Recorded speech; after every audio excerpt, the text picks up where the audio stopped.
Dalam tutorial kali ini saya akan mengajarkan tentang cara membuat soal pilihan ganda menggunakan Google Form. Cara membuat soal pilihan ganda menggunakan Google Form. Saya tidak lama-lama, saya langsung aja. Caranya sangat mudah sekali. Pertama-tama, Bapak Ibu atau teman-teman harus punya akun Google terlebih dahulu dan silakan login ke akun Gmail-nya seperti yang ditampilkan di sini saat ini. Nah, setelah login di Gmail-nya masing-masing, silakan klik di menu ini, kemudian pilih Drive. Nah, di Drive ini kita bisa memilih tombol baru, kemudian pilih lainnya, lalu sini ada Google Formulir, kita pilih formulir kosong. Nah, bisa memilih dari template, tapi saya mengajarkan ini dari formulir kosong.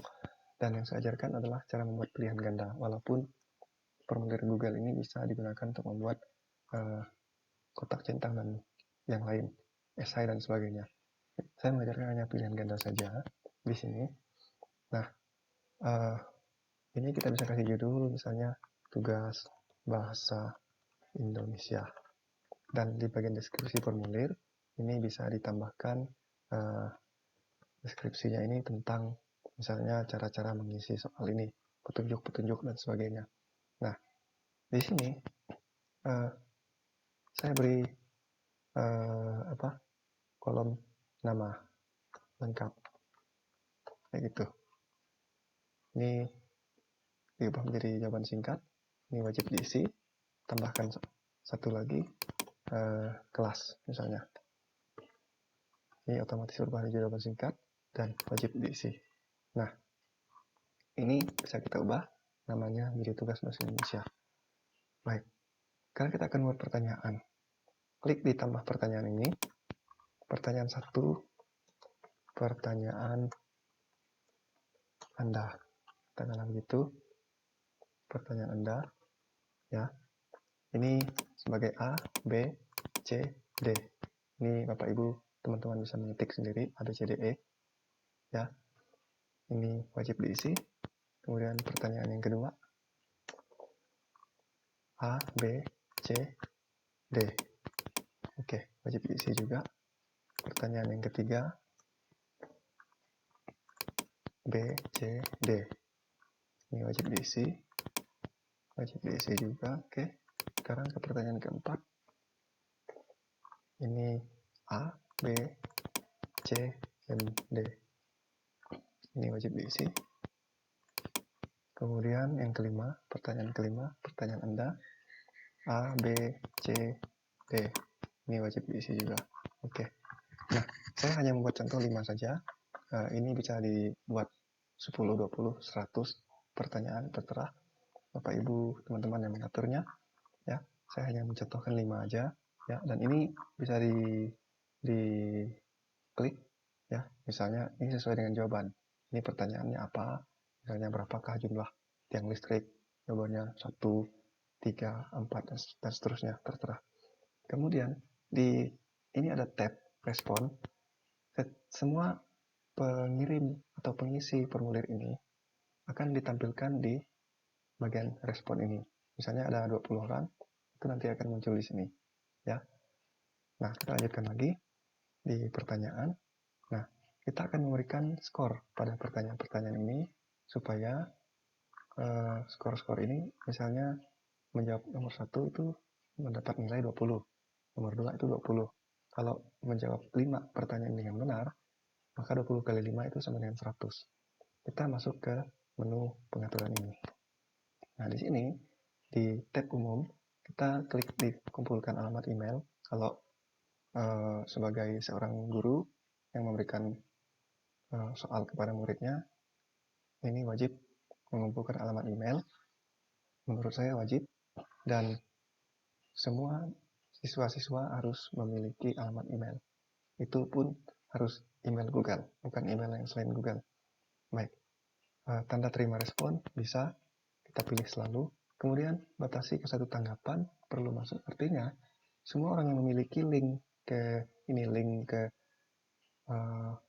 form ini itu harus masuk terlebih dahulu. Kalau kita tidak centang ini, artinya siapapun yang punya link ini dia bisa mengisi. Jadi kalau ada 1000 orang yang punya link, 1000 orang yang akan mengisi. Tapi kalau kita klik membatasi ke satu tanggapan, artinya kita bisa membatasi jumlah siapapun yang memiliki link ini, yang dapat mengisi formulir ini, dia harus masuk terlebih dahulu, login ke akun Google-nya. Nah, kemudian responden dapat edit setelah mengirimkan, lihat diagram ringkasan. Nah, ini maksudnya adalah kalau kita centang di edit, ketika siswa sudah mengisi soal, terus dia mengirimkannya, lalu dia berpikir, mungkin nomor 5 saya salah, saya harus perbaiki. Lalu dia login lagi, dia bisa mengedit jawabannya. Nah, kayak gitu. Tapi saya menyarankan ini terserah Bapak Ibu. Cuma di sini saya memilih tidak mencentang ini. Artinya, kalau dia sudah mengirimkan jawaban, dia tidak bisa mengedit kembali jawabannya. Apa yang sudah diisi di jawaban yang pertama, itulah yang akan dipakai. Nah, di presentasi ini bisa mengacak urutan pertanyaan. Misalnya, pertanyaan ini akan diisi di lab komputer yang isinya ada 100 komputer, 100 siswa. Ya. Jadi, supaya siswanya nggak bertanya ke siswa yang lain, karena ini sudah diacak pertanyaannya. Pertanyaan nomor 1 di komputer A itu beda. Nomor 1 di komputer B itu pertanyaannya yang lain, kayak gitu. Ya, jadi nggak bisa bertanya dengan teman sebelah. Tapi saya tidak mencentang ini. Nah, kemudian di sini tanggapan Anda telah direkam, pesan konfirmasi. Maksudnya gini, misalnya ketika responden sudah mengirim, kita bisa mengetik tanggapan secara otomatis. Misalnya, jawaban kamu telah dikirim. Guru akan memeriksanya. Gitu. Nah, ini yang bagian wajib, quiz. Supaya bisa memberikan skor, maka ini wajib dijadikan sebagai quiz. Ya, rilis nilai ini maksudnya segera setelah setiap pengiriman atau nanti setelah peninjauan manual. Maksudnya adalah segera setelah pengiriman, artinya dia menekan kirim, maka dia akan bisa langsung melihat nilainya.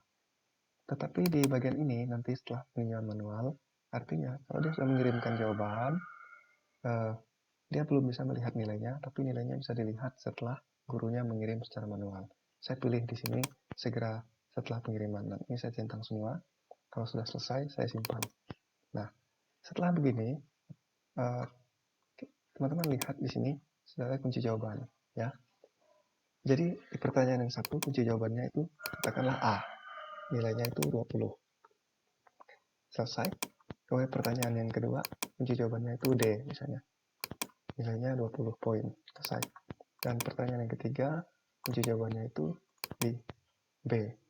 Dan poinnya 20. Selesai. Dan pertanyaan keempat, katakanlah kunci jawabannya di A. Dan kalau mengisi benar, itu nilainya 20. Pertanyaan kelima, katakanlah kunci jawabannya itu di C. Poinnya itu 20. Artinya kalau kelima pertanyaan ini dijawab yang benar, maka responden mendapat nilai 100. Nah, 20 kali 5. Oke, seperti itu. Nah, ini ada tombol pratinjau, kita bisa melihat. Nah, seperti inilah yang akan ditampilkan ke responden atau murid-murid. Sudah ada 20 poin, 20 poin, 20 poin, dan seterusnya. Baik. Oke. Nah, kemudian teman-teman kita juga bisa membatasi waktu atau memberikan limit waktu untuk murid-murid mengisi soal-soal ini. Hal ini penting supaya murid-murid diberikan batasan atau deadline.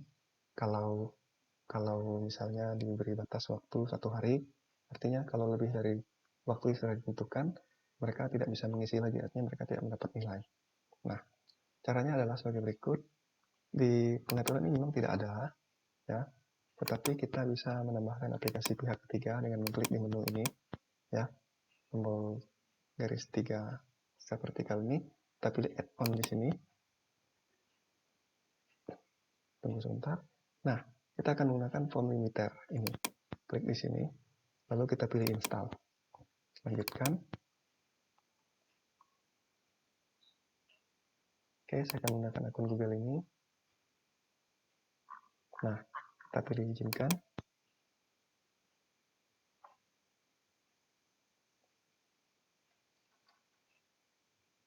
Oke, tunggu sebentar prosesnya.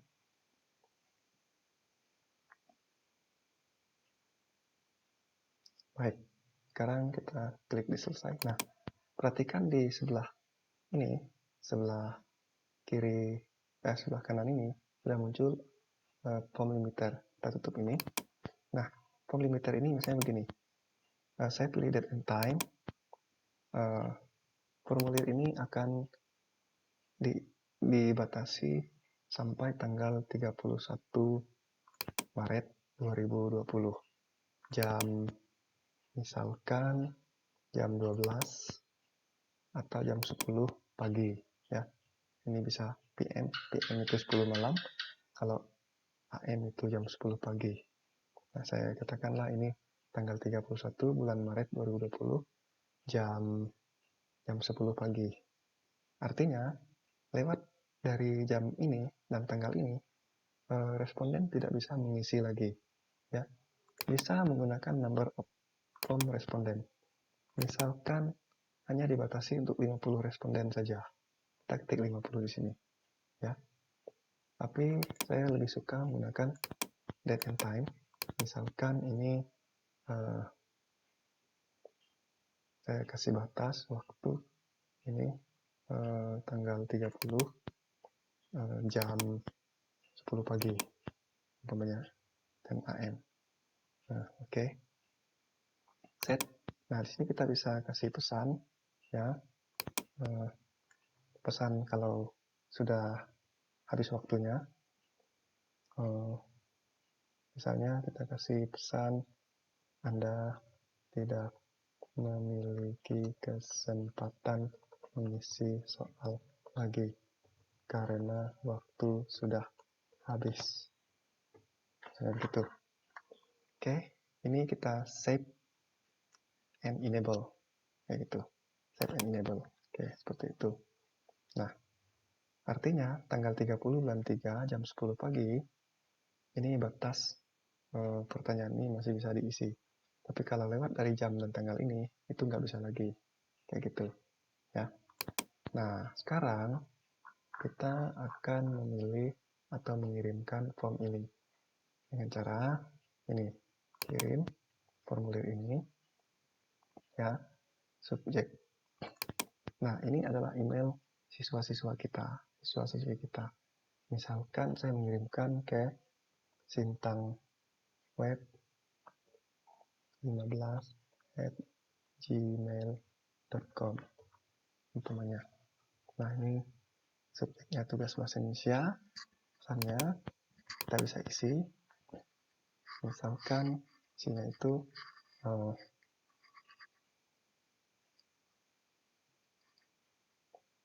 jawablah pertanyaan ini sebagai tugas belajar di rumah.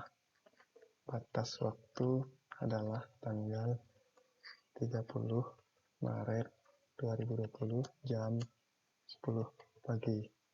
Lewat dari waktu tersebut, kamu tidak memiliki kesempatan mengisi lagi dan tidak mendapat nilai. Kayak gitu. Nah, bisa pilih centang sertakan formulir di dalam email.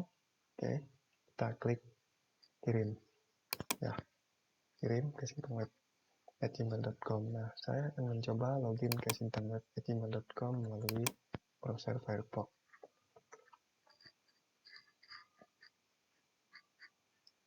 Nah, ini tugas bahasa Indonesia. Oke. Nah, perhatikan di sini. Jawablah pertanyaannya sebagai tugas belajar di rumah. Batas waktu adalah tanggal 30 Maret 2020 jam 10 pagi. Lewat dari tanggal tersebut namun nggak bisa mengisi lagi. Nah, bisa langsung diisi di sini, memilih opsinya di sini dan sebagainya. Bisa juga isi di Google Formulir, klik di sini. Nanti siswanya akan mengisi di sini.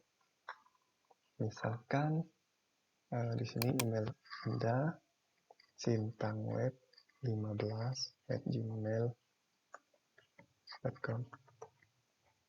Nama lengkap Susanto, misalnya kelas 9A. Nah, sekarang pertanyaan Anda. Misalnya nomor 1 saya isi A, si muridnya isi B, nomor 2, nomor 3-nya dia isi C, nomor 4-nya dia isi D, nomor 5-nya dia isi A. Nah, setelah selesai semua, muridnya akan mengklik tombol kirim. Nah, langsung dia bisa melihat skor, nilainya hanya 20 aja, artinya hanya satu jawaban yang benar. Yang lainnya salah semua. Nah, kayak gitu. Ya. Ini nilainya 20 per 100. Nah, kemudian dari gurunya, kita klik di respon, itu sudah muncul satu tanggapan. Artinya sudah satu orang yang mengisi. Ya.